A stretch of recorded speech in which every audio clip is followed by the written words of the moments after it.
should you build Enforcer? Short answer, probably. Long answer, this entire video. はじめまして。エンフォーサーとお呼びください。コーヒーでもいかがですか、ドクター。Easel Pastor, codename Enforcer, is a 5-star push-stroker specialist from Laterano, an executor of Laterano Notarial Hall who just passed his training term. Following the incident during the Summit of Nations, he was recommended by Operator Executor, and under the cooperation between Rhodes Island and the Notarial Hall, he is currently stationed in Rhodes Island as a specialist operator. With him in Rhodes Island, looks like a certain sniper can't evade tax anymore. Well, Enforcer is a welfare operator from Guide Ahead event, and is another 5-star push-stroker besides F-Eater. So how useful is he in your team? Let's find out.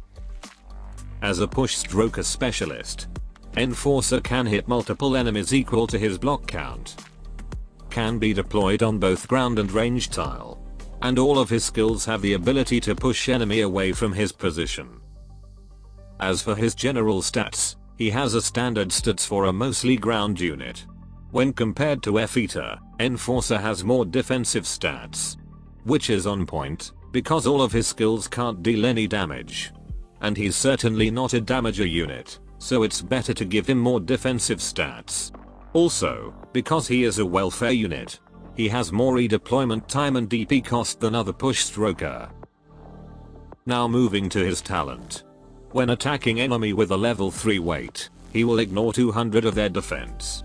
Level 3 weight enemies usually have around 200 defense in the early chapters, but in recent times I see most of them have around 500 defense now.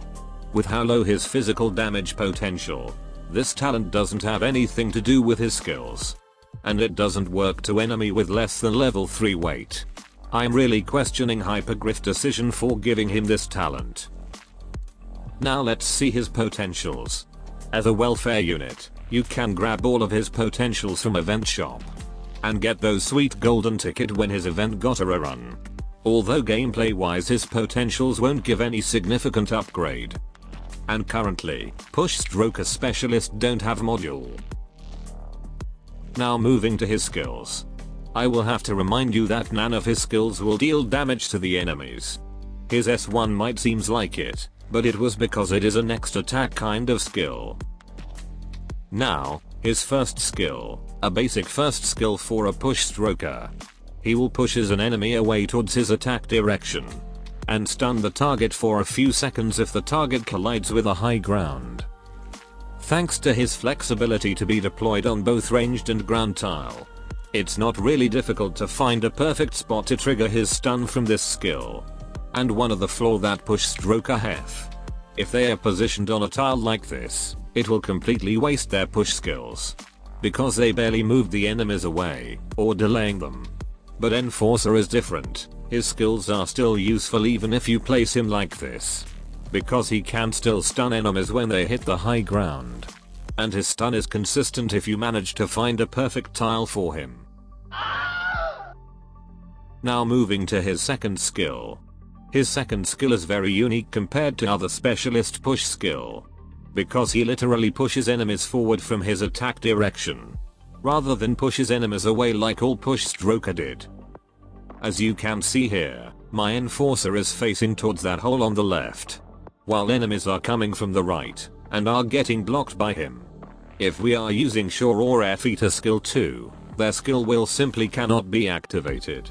But Enforcer can, and pushes those hooligans right into the hole on the left. So this is actually quite game changing if a hole exists in the stage. And this skill offers an easier way to stun enemies than his S1, because enemies will be immediately stunned from this skill, and increase the duration if the enemy hits a high ground. And if he pushes an enemy, and that enemy collides with another enemy, both targets will be stunned. And other thing that I find interesting, since he can't deal any damage from this skill, it will be useful if you somehow need to move and idle enemies without provoking them. But honestly, I haven't seen any stage where moving an idle enemy without provoking them can make a very big impact in that stage run. For skill mastery priority, prioritize his S2 if you decided to build him. This is an interesting skill to do some big brain move kind of thing. And the stun he inflicted is definitely useful. And compared to his S1, this is definitely more useful to attack multiple enemies. And got a bigger push level. As for his base skill, increase clue collection speed by 35%. But also increase his morale reduction by +2. So, will Enforcer become a good operator for your team? All in all, he isn't really a priority unit to build. Especially if you already built at least one push stroker specialist. And his non-existent DPS potential might be an issue for some people. But Enforcer did have his own uniqueness compared to other push stroker. And he still did his crowd control job right. So maybe you want to build him because of this ability. Or if you haven't yet built any push stroker, he's a good option to build. Although for newbie who have low resources, it's best to stick with Shaw first. As the rap god gets the job done at a cheaper material cost. But she doesn't have the push level of the 5-star unit at M3. So for mastery, it's better for the 5-star unit or above. That should be all. Arrivederci.